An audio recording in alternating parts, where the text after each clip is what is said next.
কোনো এক গ্রামে বিনয় নামে এক ব্যক্তি সে তার জীবন নিয়ে প্রচণ্ড অশান্তিতে ভুগছিল বেশ কিছুদিন ধরে। কারণ সেই ব্যক্তি মনে করতো যে তার জীবনে সুখ শান্তি বলে কিছুই নেই। তার জীবনে ভালো সময় কখনো আসে না, তার জীবনে সবসময় খারাপ সময় চলতে থাকে। এমনকি এর জন্য সে তার আশেপাশে কোনো মানুষের সাথে কখনো কথা বলতে চাইতো না, তার সবসময় মুড অফ হয়ে থাকতো। কোনো ব্যক্তি যদি কখনো কোনোভাবে তার কাছে কোনো সাহায্যের জন্য আসতো, তাকেও সে সাহায্য করতো না। তখন সে ভাবতো আমার এমনিতে খারাপ সময় চলছে, তার মধ্যে মানুষ আমার কাছে সাহায্য চায়।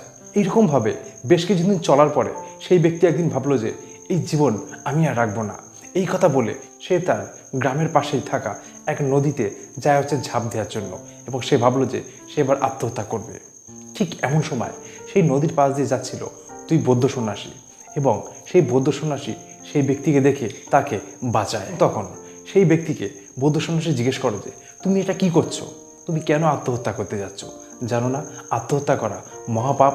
তখন সেই ব্যক্তি বলে আমি কি করতে পারি বলুন, আমার জীবনযাত্রা এমন হয়ে গেছে আমি আমার জীবন আর রাখতে চাই না। আমি আমার জীবনের প্রতি বিরক্ত হয়ে আমি আত্মহত্যা করতে চাইছি। কারণ যেই জীবনে কোনো সুখ নেই, কোনো শান্তি নেই, সেই জীবন থাকার থেকে না থাকাই মনে হয় অনেক ভালো। তখন সেই বৌদ্ধ সন্ন্যাসী সেই ব্যক্তিকে বলে সত্যি করে বলো তো তোমার জীবনে কী অসুবিধা? তখন সেই ব্যক্তি বলে দেখুন সাধু বাবা, আমার জীবনে প্রত্যেকটা সময়, প্রতিটা মুহূর্ত শুধু খারাপ সময়ের সাথেই চলে। আমার জীবনে কখনো ভালো সময় বলে কিছু নেই, ভালো সময় আমার জীবনে আসেই না। তাই জন্য আমার পক্ষে এই জীবনে বেঁচে থাকা হয়তো আর সম্ভব নয়।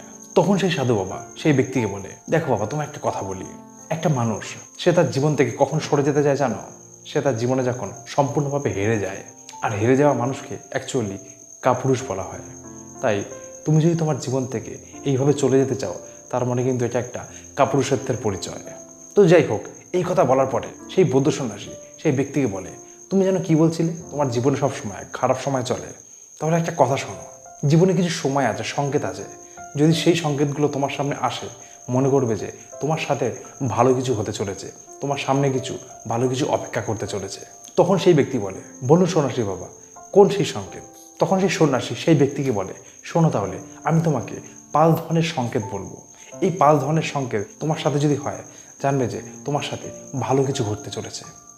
1 নম্বর, সবসময় একটা কথা জানবে যে জীবনে যে কোনো ভালো সময় আসার আগে সবার প্রথমে কিন্তু খারাপ সময়টাই কিন্তু আসে।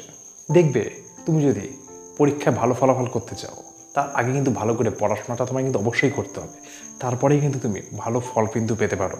তা নইলে কিন্তু নয়। আমাদের জীবনটাও কিন্তু ঠিক একই রকম। আমাদের জীবনে ভালো কিছু ঘটার আগে, তার আগে কিন্তু খারাপ সময়টাকে অবশ্যই কিন্তু পেরোতে হয়। আর সেই খারাপ সময়টা তুমি যদি না অতিক্রম করতে পারো, তুমি যদি ভয় পেয়ে সেখান থেকে সরে আসো, তাহলে কিন্তু ভালো সময়টা তুমি কখনোই দেখতে পাবে না। সুতরাং তোমার জীবনে যখনই কোনো খারাপ সময় আসবে, তখনই জানবে যে খারাপ সময়টা অতিক্রম করার পরেই তোমার জীবনে খুব ভালো কিছু অপেক্ষা করছে।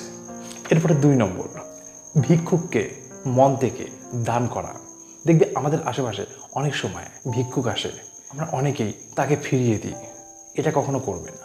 তোমার সামনে কোনো ভিক্ষুক যদি কখনো তোমার কাছ থেকে কিছু দান চায়, সাহায্য চায়, তুমি তোমার সামর্থ্য মতো অবশ্যই করতে পারো। সবসময় একটা কথা জানবে, কাউকে মন থেকে যদি কিছু দান করা যায়, ভগবান কিন্তু তার পরিপ্রেক্ষিতে তার থেকে অনেক বেশি কিছু তাকে আবার ফিরিয়ে দেয়। এটা বুঝবে যে হয়তো ভগবান তোমার মন পরীক্ষা করার জন্যই এরকম কিছু মানুষকে তোমার কাছে পাঠাচ্ছে। এরপরে 3 নম্বর, যে কোনো পশু পাখি, অবলা জীবকে খাদ্য দান করা। যদি তোমার আশেপাশে বা যদি তোমার সামনে কোনো যদি অবলা প্রাণী আসে, হতে পারে কুকুর, হতে পারে বিড়াল, যদি তোমার ঘরের সামনে আসে আর তুমি যদি বুঝো তার এখন খাদ্যের দরকার, তুমি অবশ্যই তাকে কিছু খাদ্য দান করতে পারো। কারণ অবলা জীবের মধ্যে ঈশ্বর বসবাস করে। আর অবলা জীবকে তুমি যদি খাদ্য দান করো, তাহলে তোমার সাথে অনেক কিছু কিন্তু ভালো কিছু ঘটতে পারে।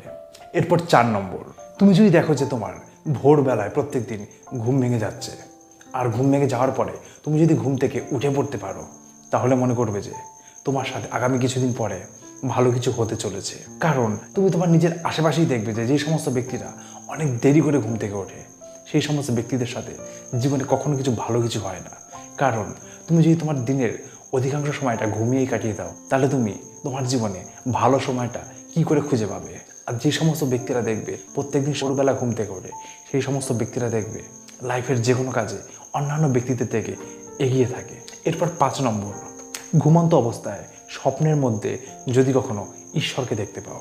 আমরা অনেক সময় কিন্তু অনেক মানুষ আছি ঘুমন্ত অবস্থায় স্বপ্নের মধ্যে ঈশ্বরকে দেখি, কিন্তু আমরা এগুলোকে গুরুত্ব দিই না, মনে করি এগুলো কিছুই না। কিন্তু জানবে যে স্বপ্নের মধ্যে ঈশ্বর যদি তোমাকে দেখা যায়, মনে করবে যে অবশ্যই তোমার সাথে কিছু ভালো কিছু হতে চলেছে, আর সেইটা জানানোর জন্যই ঈশ্বর তোমাকে স্বপ্নে দেখা দিয়েছে। এরপর সেই সাধু বাবার কথা শুনে সেই ব্যক্তির মনটা কিছুটা হলেও শান্ত হলো, এবং তখন তার সেই আত্মহত্যা করার যে মানসিকতা ছিল সেটা তার মধ্যে থেকে বেরিয়ে এলো, এবং তখন সেই ব্যক্তি সে তার নিজের ঘরে আবার ফিরে আসে। এবং এর পরের দিন থেকে সেই ব্যক্তি সেই সন্ন্যাসী বাবার বলা কথাগুলো সবসময় মাথায় রেখেই চললো। তো যাই হোক বন্ধুরা, গল্পটা কাল্পনিক হলেও তোমরা যদি একটু ভালো করে লক্ষ্য করে থাকো, সম্পূর্ণ কিন্তু এটা আমাদের বাস্তবের সাথেই কিন্তু মিল করা। আর তোমরা আমার এই কথাগুলোর সাথে কে কে একমত আছো তারা প্লিজ কমেন্টস করে জানাতে পারো। তো যাই হোক বন্ধুরা, ভিডিওটা ভালো লাগলে একটা লাইক করে দিও। তোমরা যদি চ্যানেলে নতুন হয়ে থাকো তাহলে চ্যানেলটাকে সাবস্ক্রাইব করে আমাদের চ্যানেলের সাথে দেখো। তো বন্ধুরা, আজকের ভিডিওটা এটুকুই ছিল। আবার খুব শিগগিরই দেখা হবে অন্য একটা নতুন মোটিভেশনাল ভিডিওর সাথে। ততদিন ভালো থেকো। ধন্যবাদ।